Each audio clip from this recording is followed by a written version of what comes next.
Thank you for joining us this evening as we launch the fall series of St. Ben's at Home. My name is Ann Sumangill, and I'm the Director of Alumni Relations.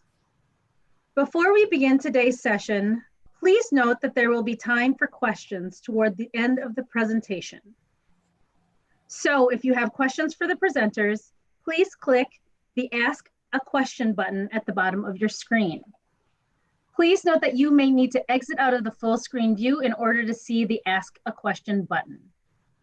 This session will be recorded and posted on our Alum Learning Consortium's past event recordings page in 2 to 3 days. Now, please welcome our moderator for today's session, Kathy Hansen, Vice President of Institutional Advancement. Thank you, Ann, and welcome and thank you to all of you who have joined us for this first episode in our St. Ben's at Home fall series. The success of our summer St. Ben's at Home series really inspired us to continue this series of, important conversations about issues that really matter to our alumni, to our donors, and other friends of the college. Remember, if you're interested, you can see any of our previous episodes by going straight to the Alumni Relations webpage on the college's website. This fall, we've decided to frame all of our conversations around the question of what it means to be a college for women. We know that something really extraordinary happens when a young woman attends and graduates from St. Ben's, and we want to dig into why that happens, how that happens, and what it means. So each month, tonight through December, we'll have different voices from campus who will join us to talk about different aspects about what it means to be a college for women and why that's important. Tonight, we're really thrilled to invite two very special guests to join us. Mary Thompson is the Managing Director of the G100 Board Excellence Group. She's also a current member of the St. Ben's Board of Trustees. We're also joined by Dr. Kathryn Enke, a graduate of the class of 2005 of St. Ben's and Chief of Staff in the President's Office of St. Ben's. Now though, before we get started with some questions, I do have an assignment for all of you who are listening. We are interested in hearing from you about why you think it's important that St. Ben's is a college for women. So I invite you to use the Ask a Question function, the button on your screen, to give a response to that question. And I encourage you to include your name and class year as you write your comments. So welcome, Mary and Kathryn, and thank you for joining us this evening. I want to jump right into Thanks so much for. Oh, thank you. Mary, you are the chair of the Board of Trustees Committee on the College for Women. And Kathryn, you support Mary in that endeavor. Now, this past spring, the two of you co-authored a statement on what it means to be a college for women. And we did share that document, by the way, with the audience tonight. So I hope they've had a chance to look at it. My question, and maybe Kathryn, why don't you start with this, is what prompted you to write this statement in the first place? Well, Kathy, I think that most of the folks listening know that the St. Ben's Board of Trustees has been in conversation with the St. John's Board of Trustees to determine how we can more closely partner to achieve the best outcomes for our students. And there are lots of practical areas where we can more effectively work together for the benefit of our students.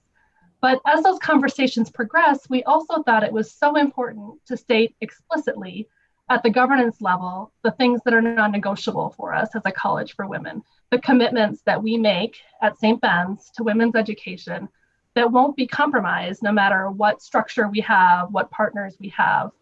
We also wanted to make it clear the expectations that we hold for ourselves and our partners.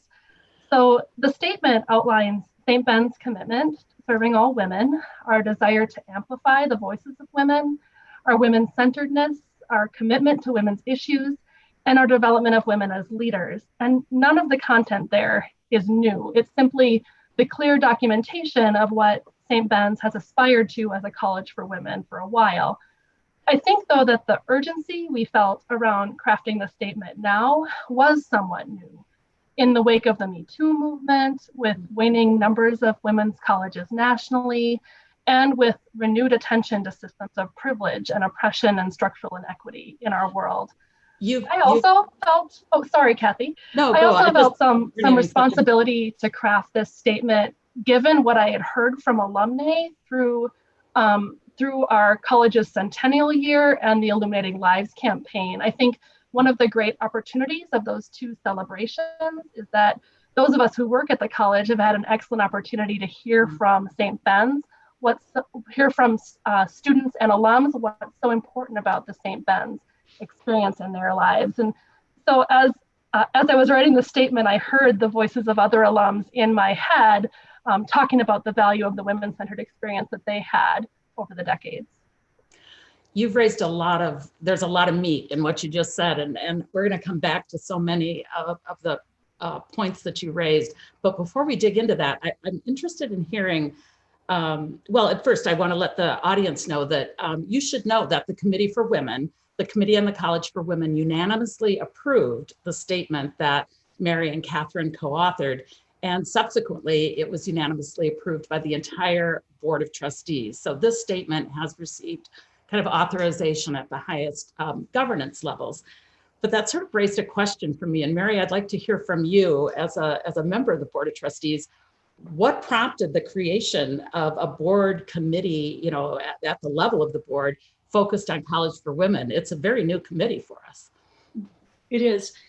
And I'm sure that everyone listening, or if you don't, a few years ago or 2 years ago, basically, we altered the structure of our boards, the committee structure of the boards.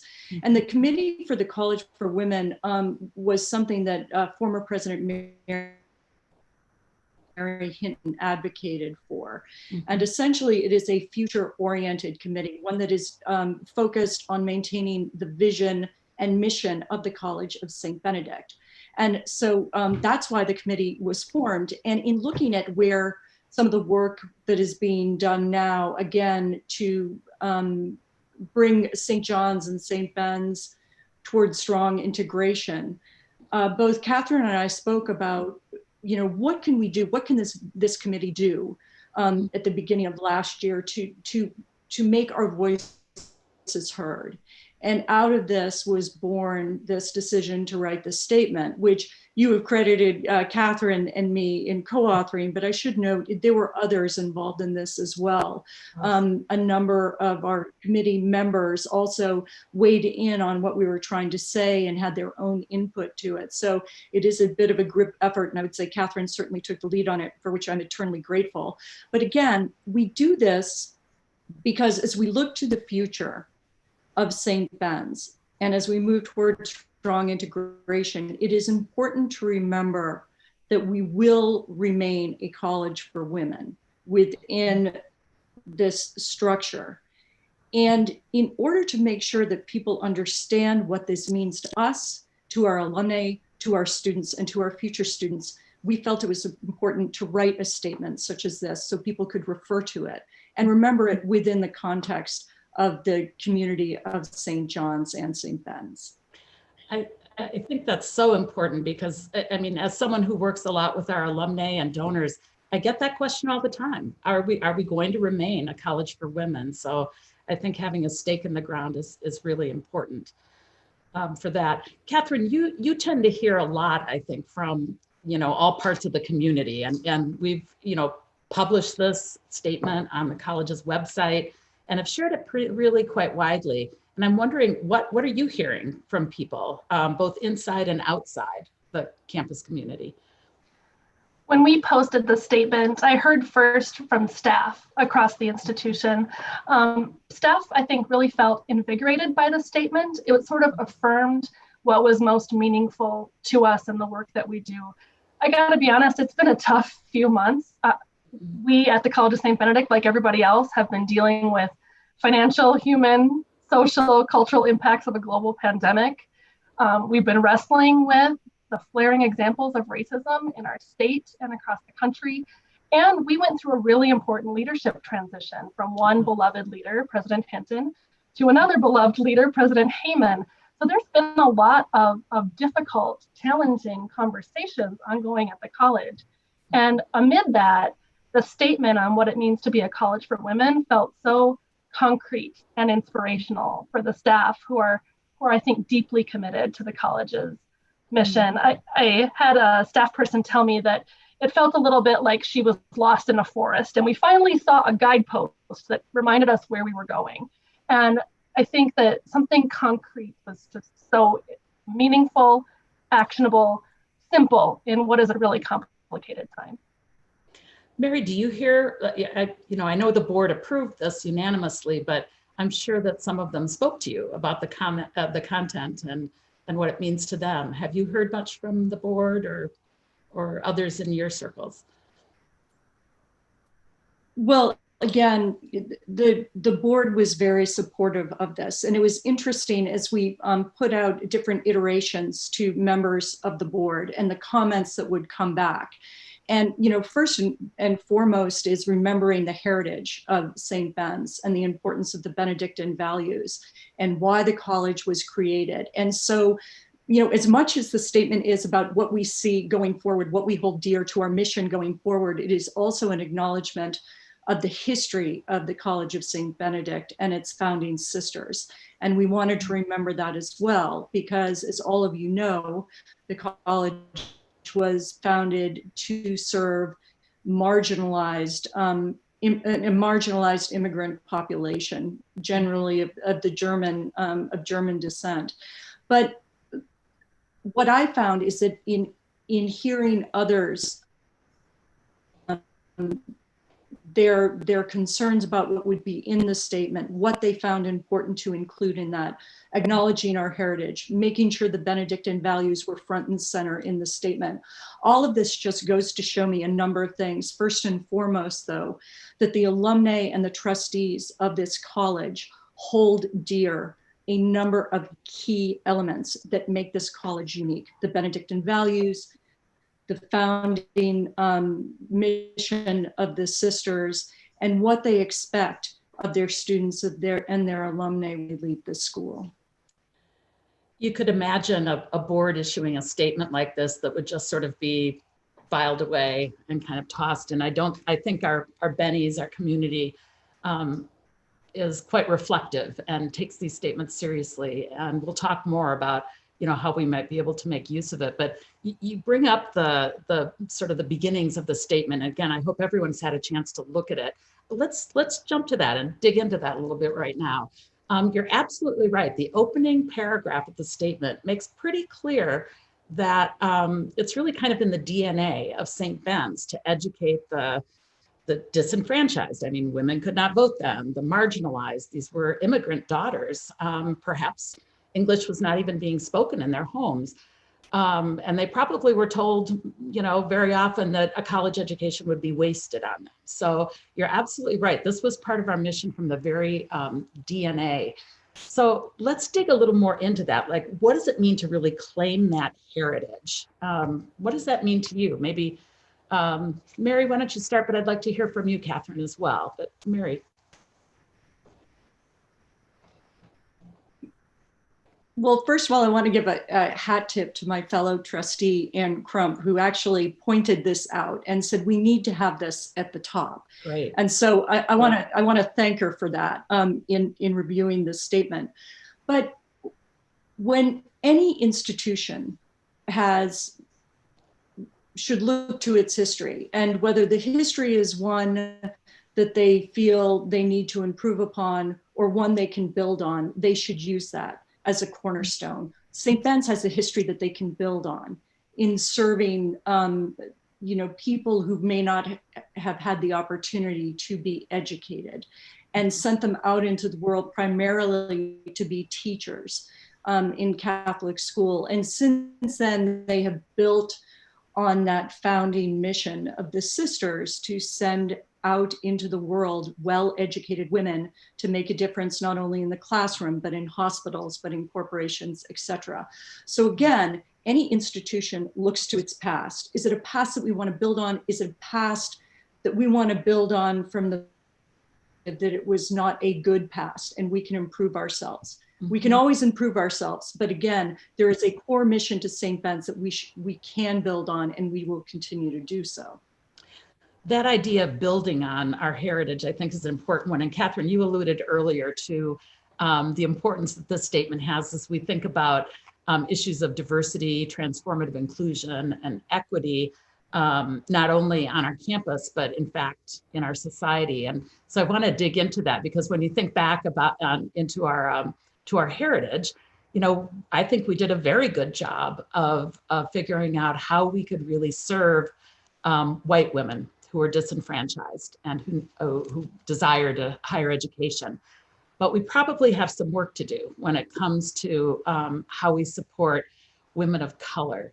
So there's kind of you know, there's a both and. On the one hand, we did this one part of serving marginalized people quite well. On the other hand, there's work to do. And I'd love to hear more about what you think about that kind of contradiction, or maybe it's really just a challenge for the future, Kathryn. So you're absolutely right, Kathy. We have work to do. Higher education in general has work to do here. And I think St. Ben's is specifically called to do this work better because of our history in serving underserved populations. Mm-hmm. So we hear negative experiences recounted by people of color, by Black and Indigenous women in our community. And we feel called, I think, as part of our mission to do better, to respond to that. St. Ben's admitted the first African-American Bennies in 1938. And President Hinton loved to tell the story of Sister Claire Lynch deciding to admit these women.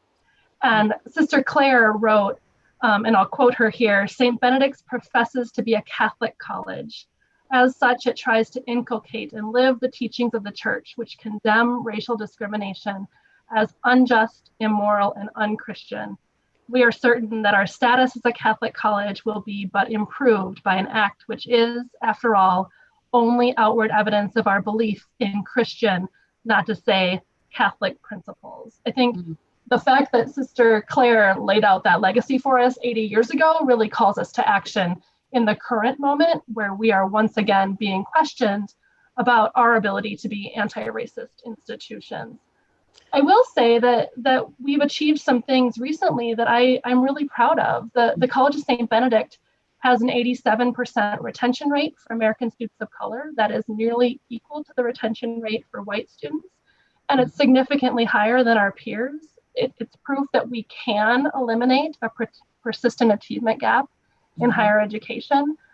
We need to put our heads to this. We need to be intentional about it. We need to do better.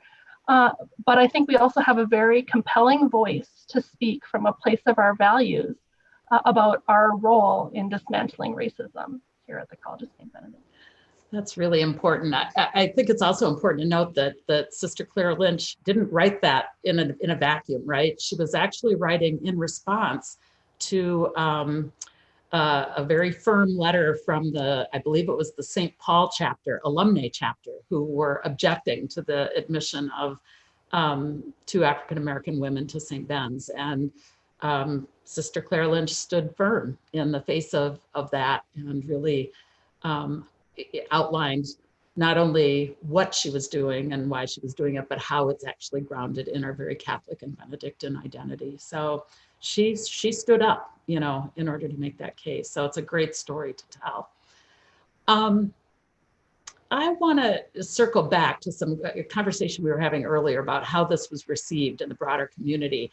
And of course, one very important part of our community is St. John's and our colleagues at St. John's. And I'm wondering, maybe Mary, you might have heard, what, if any, has been the response from our colleagues at St. John's, our partners at St. John's, to the statement? And do you think they might be considering drafting a similar statement about what it means to be a college for men?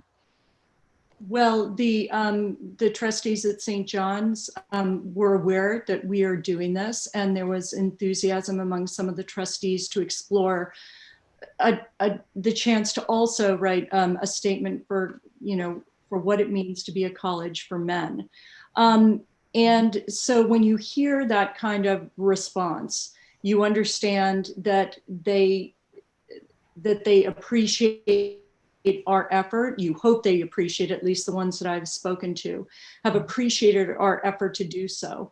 And importantly, as we move towards strong integration, again, that we outline again what we expect, to produce with St. Ben's graduates. So again, the trustees, there was, when they heard we were doing it, I was contacted by some of the trustees at St. John's, tell me what you're doing, why you're doing it, can we work together, can we see what you're doing it. So there was an understanding and a receptive, a receptive approach to this, which I appreciated very much. And we all did.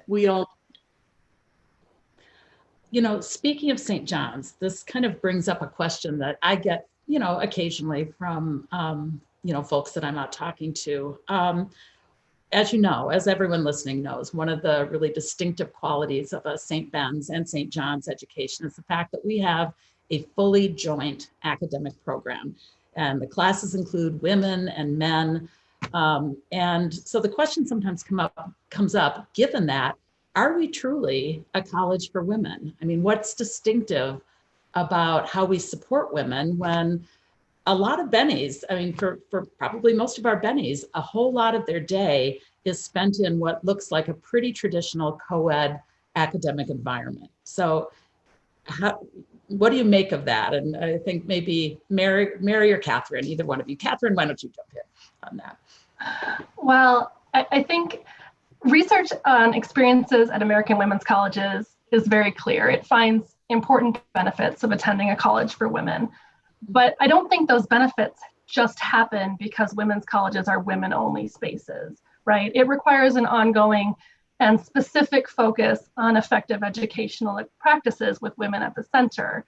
And there are so many places where that focus, that women-centeredness, is evident at St. Ben's. We support women by providing women role models on the Board of Trustees, among the sisters, in the president's office, on the leadership team, in the Student Senate.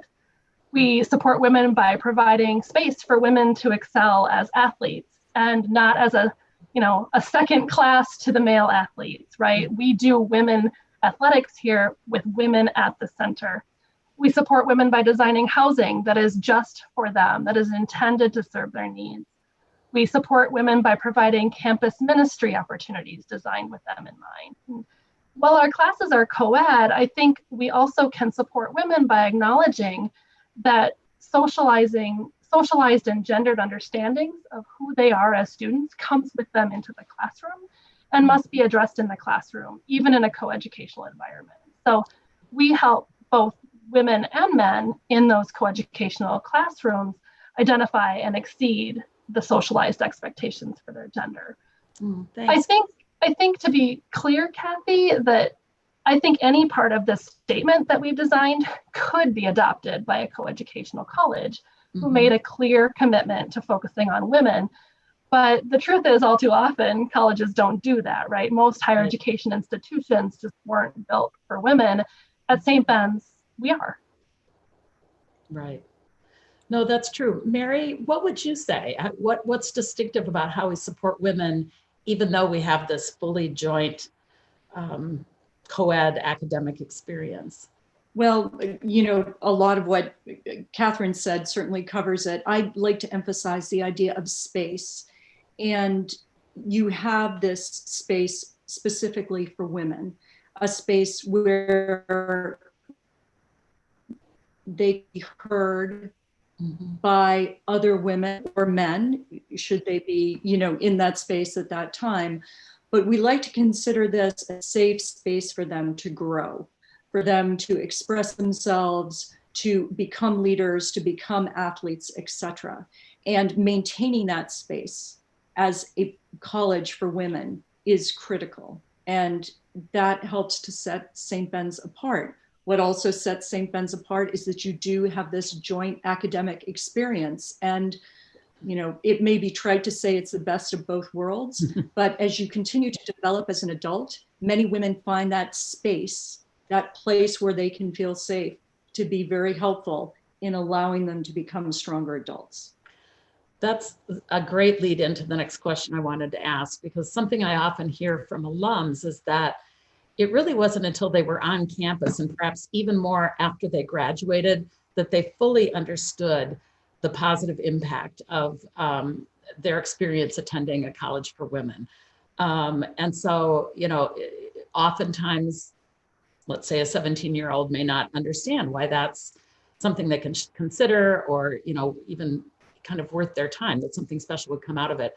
So how would you make the case to a 17-year-old young woman about why they should consider attending a college for women? That case to a 17-year-old can be challenging, I think, sometimes. I'm gonna jump in on this one, because what I would say to a 17-year-old is look at the outcomes. And that might be difficult for a 17-year-old because they may be looking about, you know, more importantly, what's going to happen in the next 4 years. Right. But it's just as important is to look at the women who have graduated from this college. Look to the women, talk to them about their experiences, look at how they behave. Are they people who you want to emulate? Are they people you admire? Are they open? Do they have values like yours? Do they have values that you want to embrace as you grow older?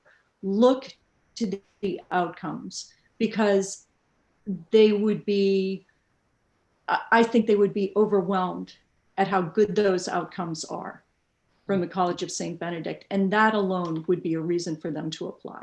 Yeah, that's so true. Well, and Kathryn, I'm going to make you an example of this, I guess, a first person example, because you're a graduate. So when you think back when you were choosing a college, what were you, I don't know, did you have an understanding of what it meant to be a part of a college for women, and when you were looking for a college and during your college experience? And then how did that change or evolve after your graduation? So I know I didn't spend a lot of time thinking about St. Ben's as a women's college, Okay. as a prospective student, or even as a current student, possibly until my senior year, when I became involved with the Institute for Women's Leadership. Okay. On one hand, I grew up in a Catholic farm family, and I hadn't spent much time thinking about the gender roles that I observed in my family or my community. On the other hand, I was an 18-year-old at the center of my own universe. So I think I expected that whatever place I landed, it would be tailored to my personal needs. So I wasn't that thoughtful about how lucky I was to find a place that indeed was made for me. It was only after I graduated from St. Ben's and I began working and studying in other educational contexts that I recognized that experience had been different, that all colleges weren't as focused on women and their experience in higher education as St. Ben's was. And as an alum who studied higher education administration, I've spent a lot of time thinking about what I experienced at St. Ben's, how it was different than what I might have experienced at another institution, how St. Ben's is different from other women's colleges because of the relationship with St. John's, and what the trade-offs of that relationship are. I think my perspective now is a little different than many alums, because I have some responsibility as chief of staff to also shape what St. Ben's will be in the future. And I feel a great responsibility to ensure that St. Ben's is continually embracing the best parts of a women's college experience. And my role in drafting and helping to draft the statement was really toward that end. How do we articulate what St. Ben's is as a college for women and what we want to be? I think that the statement is really as much aspirational as it is descriptive about who we are now. Right. You know, it's interesting because you're confirming what I hear from so many alumni, but it also lifts up why this is so important now as we're moving toward a stronger integration, that we must, I think, remember the fact that as women graduate and mature and get further on into their careers and their lives, this distinctive value becomes more and more important, and that may be different than what a 17-year-old expects that she's going to need or want or value, right? And so keeping those both in mind so that we don't lose what's so distinctive about St. Ben's. It's impossible, you know, you brought this up earlier, Kathryn. I mean, as you look across the landscape of higher education in this country, it's immediately clear that there's been a very serious decline in the number of women's colleges over, say, the last 50 years. And that makes me wonder, I mean, what does that say about how people perceive the value of a college for women? Does this mean people don't think it matters, or have we just not communicated effectively in the difference that these colleges can make? So I don't know, Kathryn, why don't you start? But I'd be interested in Mary's responses as well. Kathryn? Yeah, so to put some scope on that, Kathy, in the past 60 years, 85% of women's colleges have closed, merged with another institution, or become coeducational. Okay. So there are 36 women's colleges that remain in the United States. And there's lots of reasons for that decline, but I think at the heart of it is that the women's movement achieved some of its goals. It opened other avenues to higher education for women. And what that made women's colleges compete with is not only with each other, but with other kinds of educational opportunities for women. Mm-hmm. On the other side, though, of that narrative of decline, there's also this narrative of opportunity. These are the outcomes that Mary talked about earlier. There's immense value in attending a women's college, even today. Women's college grads are successful. They are more likely to go to graduate school than women who go to coeducational institutions. They say that they're more prepared for their first job. They demonstrate more self-confidence and initiative.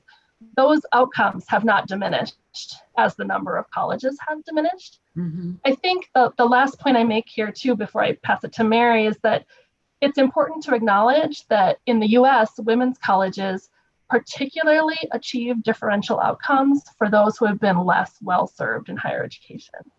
So I'm talking about older women, women of color, women from low-income families, first-generation college women, transgender women. These students are still not achieving equal outcomes as other kinds of students in coeducational environments.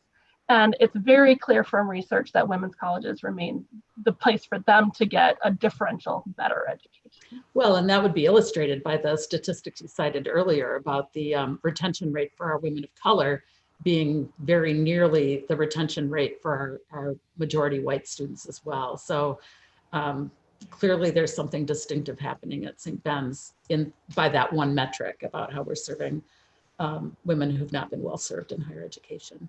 So Mary, what would you say about that? What about the perception of value of a women's college given the decline in the number of women's colleges in recent decades? Well, I think Kathryn,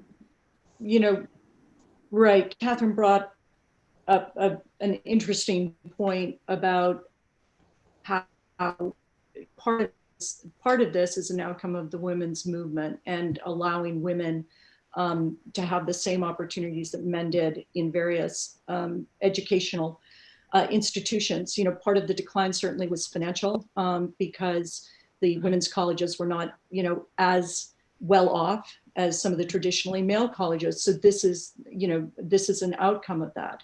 That being said, those women colleges that survive, many of them are among the top, colleges in the United States. So there is value there. There is, maybe it's hurt by perception that for one reason or the other, that they don't want to go, a young woman wouldn't want to go to an all women's college for whatever reason. I mean, that's their opportunity or their choice, I should say.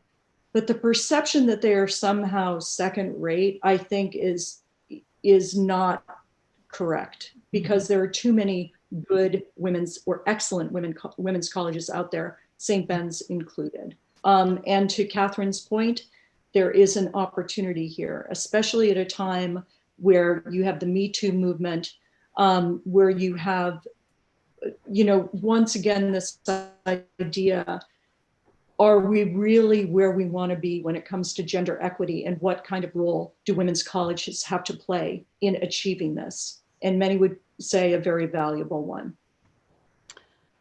Thank you, Mary. That kind of leads to another kind of area where we can talk about people who haven't necessarily been well served in higher education, and that's the fact that St. John's and St. Ben's are gender binary schools, right? They're a college for men, they're a college for women. And we think a lot now about what that means in in light of the fact that we now understand gender to be more fluid, and that in fact, members of the LGBTQ communities, claim membership at both St. Ben's and St. John's. So that sort of gender binary in an age where we have a very different understanding of what gender means. What do you think what do you make of that, I guess, for St. Ben's? And Kathryn, I'd ask you to start a response. Well, Kathy, I think gender really refers to two things. First, it's an individual's concept of themselves. So I feel like a woman, and that means something individually to me. Mm-hmm. But second, gender can refer to the roles or the expectations placed on an individual in society. So I'm perceived as a woman, and that is actually something different than the way I feel inside. So people might assume because they perceive I'm a woman that I should be nurturing, or that I couldn't possibly be good at math, or that I'm not a viable presidential candidate. Okay, none of those things have to do with anything that is me, right? It's about stereotypes about what they perceive as me. Mm-hmm. So while individuals' concepts of themselves as gendered beings are changing, and we do acknowledge that in our admission policies at St. Ben's, it's in that second definition of gender that women's colleges still have work to do in helping expand the roles and expectations placed on women as a group, in helping individuals who identify as women to expand their understandings and expectations for themselves and for other women. That's really helpful. And maybe just saying a little bit more about how that is expressed in our admissions policies might be helpful to those listening. Sure. So our admission policy currently reads that that people who identify as a woman, who are comfortable being referred to as a woman, can be admitted to the College of Saint Benedict. And the College of Saint Benedict is a welcoming community for people who choose to transition or choose to make different choices about how they identify through their time at St. Ben's. So it is possible for a transgender individual who no longer identifies as a woman, if they still find support in a women's community, to graduate from the College of Saint Benedict. Okay, that's very interesting. I think everyone in this conversation has made reference to the move toward a stronger integration of St. Ben's and St. John's. I think, as we mentioned earlier, the fact that you've written this statement and it has received approval and authorization from the board is very important at this time and place. So how do you see this statement kind of being reflected in whatever new thing we create with our partners at St. John's? We don't know exactly what that's going to look like, but how would you hope that this statement, I guess, informs whatever that looks like? Well, I'm going to jump in on this because, I just want to speak to all the alumni out there. Part of this statement is, and Kathryn mentioned this earlier, is because there was concern that St. Ben's would be somehow subsumed by St. John's in the stronger integration, and that is not the intent. So part of the reason this statement is important, for us, for the alumni, for the student, is to identify St. Ben's as something separate within a strongly integrated model. Listen, St. John's and St. Ben's have had a unique relationship for a number of decades, and we are creating, I would say, a unique structure, moving towards a unique structure, where both St. John's and St. Ben's want to maintain their identities as a college for men and a college for women. Both sides respect that. And this statement will just serve as a constant reminder to the Board of Trustees, to the staff, to the faculty, to students, both at St. John's and St. Ben's, I'm talking both sides, that this is what it means to be a college for women, for St. Ben's, within a strongly integrated model. Thank you. I want to make sure we leave some time for questions from our audience. So I'm just going to ask you one last question before we turn it over to them.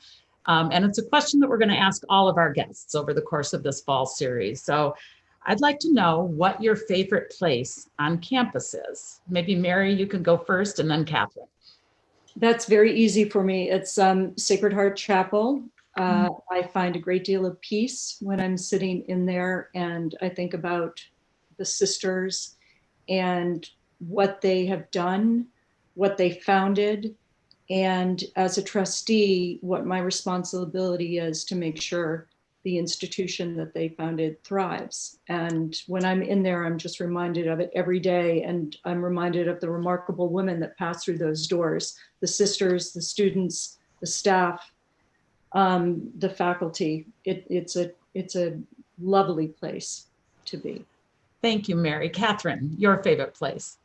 This was a harder one for me, Mary. I had to think about this probably more than any other question. But I really love Clemens Library. Its location in the heart of campus makes it a hub of activity, and it's so emblematic of the college experience. Sure, you know, it's full of intellectual resources and it's a place to study, but it's also a coffee shop and a place to connect with friends and a place to find a date and a place to use technology.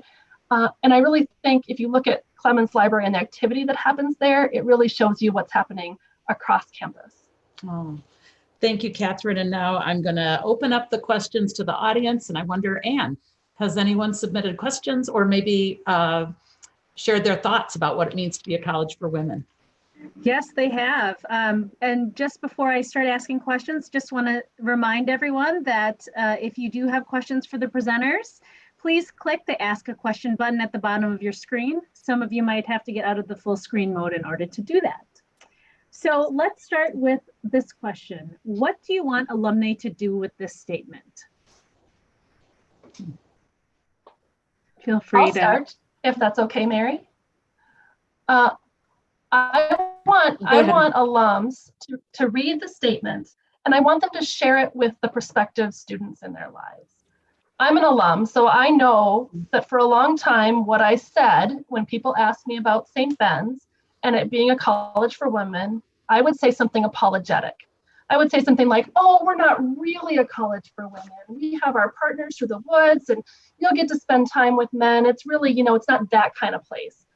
But what this statement does is it gives you something different to say about why St. Ben's is valuable. Yes, our partnership with St. John's is valuable, and we're valuable in our own right. Here's what a college for women really means. And so I would ask that you please read it and use it to augment your own understanding of St. Ben's and how you explain it to our prospective students of the future.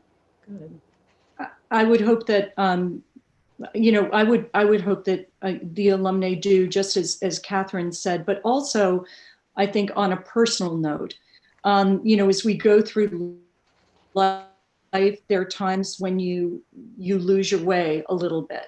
And I would hope that this would provide the alumni some kind of grounding while they remember the extraordinary experience that they had at St. Ben's and why it was special and why it made them the women that they are and why they value certain things and that they are worthy. So yes, I want them to share it with the world because I think it's important, but I hope they hold it dear to their heart as well because it was born out of their experience.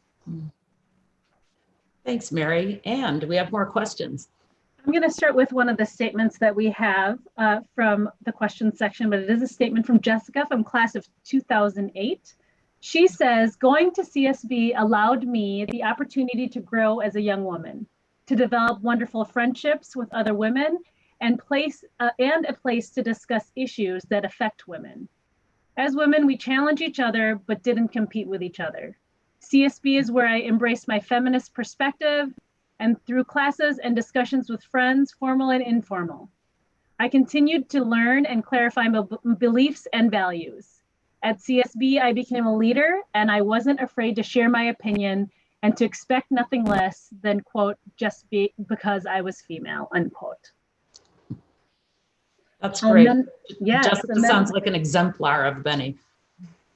Absolutely. And then I have a question from Valerie, class of 1994. Kathryn mentioned research on women's colleges.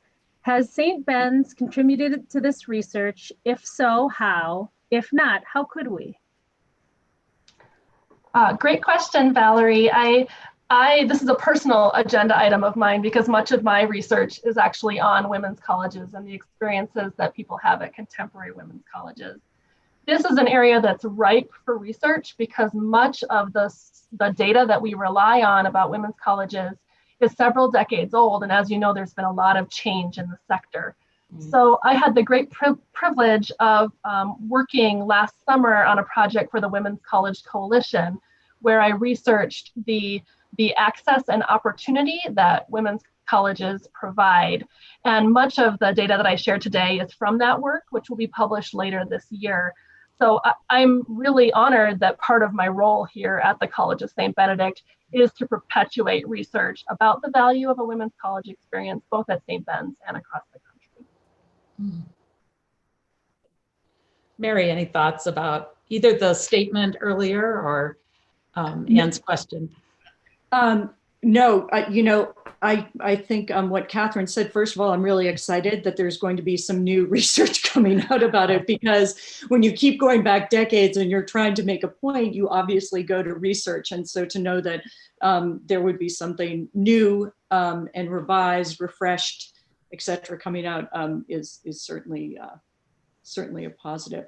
I do want to just mention one thing about Jessica's statement, because within the statement that we created for, what it means to be a college for women, we looked back at some of the other comments that alumni had made about what their experience meant for them. And one of them we actually included in it, or somewhat included in it, was one alumni said, when I came into the college, I didn't know what my rights were as a woman, and I knew them when I left St. Ben's. And I think about that all the time. And that is such an important outcome of the college. And one that, when I hear what Jessica said and what it meant to her, it's truly remarkable and gratifying to hear that. Very gratifying. Thank you, Anne. Are there other questions or statements that have been shared? Yes, we have a statement first from Heather. Why it matters, she says, because we spend our entire lives having patriarchy being internalized, and it takes intentionality and time to unlearn it. Having that intervention early increases confidence, self-awareness, and self-love, and allows for more fulfillment. Having a space built for that matters. As an employee, St. Ben's has been that for me, and I am forever grateful. Thank you, Anne. Yes, and our next question. Oh, go ahead. Well, I wondered if that particularly was something that Kathryn or Mary wanted to add to that comment from Heather. I think Heather and I agree on a great deal of things, and Heather's comment there really links well to what Mary just shared about giving people a full understanding of their rights as women. And that's actually my favorite part of the statement there, that not only do we give people an understanding of their rights, but with the tools to dismantle systems of privilege and oppression. And one of the things that I think I know, Heather, one of the things that we share is a real commitment to dismantling systems of privilege and oppression wherever we find them. And that really extends beyond sexism to racism and ableism and all other kinds of privilege and oppression in our society. There's something else I think in that statement that I could relate to as an employee who didn't graduate from St. Ben's. The fact that St. Ben's is an educational institution for lots of people, not only the students, right? Because it has shaped me in the 5 years that I've been here, and have a very a different kind of appreciation for and understanding of the value of women's spaces and of the value of role models who are women. I mean, most of the role models being women, across campus. It's just an incredible gift to be a part of that community. So we shouldn't underestimate the educational power that St. Ben's has, even for those who are not enrolled as undergraduate students. Anne, I know you had a question. Let's hear the question. Yes. What is the most critical experience you think a Benny can have to reinforce the value of attending a college for women as a student and also as an alumna? I would say it's so important for Bennies to do something to find and to test their voice. And that can take a number of different forms. It can be signing up for a leadership position that you're not sure you're ready for. It can be speaking up in class when you're not sure you have the right answer, interviewing for an internship that you're not sure you're going to get. It's important for women to learn to experience both failure and success with grace.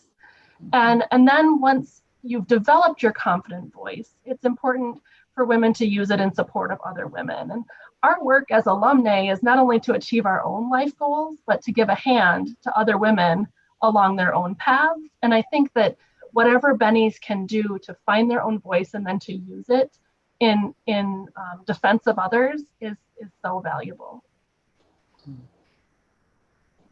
That's wonderful. And more questions? I'd say as a Oh, please, Mary, go ahead.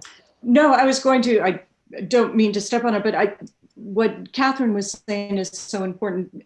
Testing your voice, I would say as a student, I would hope that they challenge themselves because as Kathryn mentioned, it's okay to fail. And this is a safe place to fail. You will be picked up, you will learn from your mistakes, and you have to challenge yourself. You have to push yourself further than you have before. And again, because it is a place where if indeed you fail, it won't be the end of the world. It never should be the end of the world, but you can learn from those mistakes. And as an alumni, I think the critical experience that you have to do is amplifying the voice that you developed at St. Ben's. We need more of your voices these days. We need more of you to take on the challenge of doing more because our society needs people who do listen intentionally and who do have a good value system and who do think critically, lead courageously. We need you to do that as alumni. That's a wonderful challenge. Anne, I think we've got time for a few questions. Are there any more? Sure. I've got another statement from Lynn, class of 1979. She says, all we need to do is look at the sisters to see what women alone can do. They had little support from the church or society. Their legacy is tremendous. They were my role models and continue to be role models for all women. Hear, hear, Lynn. You're absolutely right. Amen. I know we have a number of sisters listening tonight. They've been wonderful and regular members of the audience for all of our St. Ben's at Home episodes. So hi, sisters. Thank you for being such great and faithful participants in this. And I hope you hear the affirmation that so many feel for your leadership on campus. One of the true sadnesses of the pandemic is that we've been separated physically a bit more than we're used to from our role models in the monastery. We've been trying to keep them safe and they've been trying to keep themselves safe. But even though we've not been together physically, I have to admit that there's not a day that doesn't go by where a sister tells me via email that she's praying for me and she's praying for the college. And that is the best gift that someone can give. Absolutely. Anne? Yes, we have time for one final question. What is next for this committee now that the statement is in place? And what will the committee be working on next? That's a great question. Much of our work this year is going to be amplifying this statement and also, again, just as we move towards strong integration, making sure that St. Ben's is a college for women, that role that remains within the integrated model. And we are also, working once again to hold on to things that are dear to the college, because as much as we look forward, it's looking to our past as well and seeing how our Benedictine values can be reflected as a college for women and how we can use those, again, to amplify our voice as a college for women. Kathryn, please jump in here. In a couple of weeks, we actually have our first meeting of the semester, and we're going to have a conversation about our Benedictine values of respect for persons and justice. And we're going to hear from a member of the monastery, Sister Mara Faulkner, who has been engaged with Benedictines for Peace and Justice about the ways that our Benedictine values call us to be active in those areas. And I think we're hoping to gain a better understanding of how this statement can be augmented when it comes to those two Benedictine values and our need to be more on the forefront of Catholic social justice. Well, thank you both, Mary and Kathryn. I think that was actually a perfect way to kind of end our conversation this evening. Really grateful to both of you for taking time to be with us tonight. I'm afraid it is all the time we have this evening. And so thanks to both of you, and thanks to every member of the audience for listening, for being a part of this conversation, for sharing your questions and your statements about what it means to be a college for women. As Mary and Kathryn and I log off, I invite you to stay on, where you'll hear some final comments from Ann Sumangill and get a little preview at our next episode of St. Ben's at Home. So thank you, everyone. Thank you again, Mary, Kathryn, and Kathy, for your time this evening.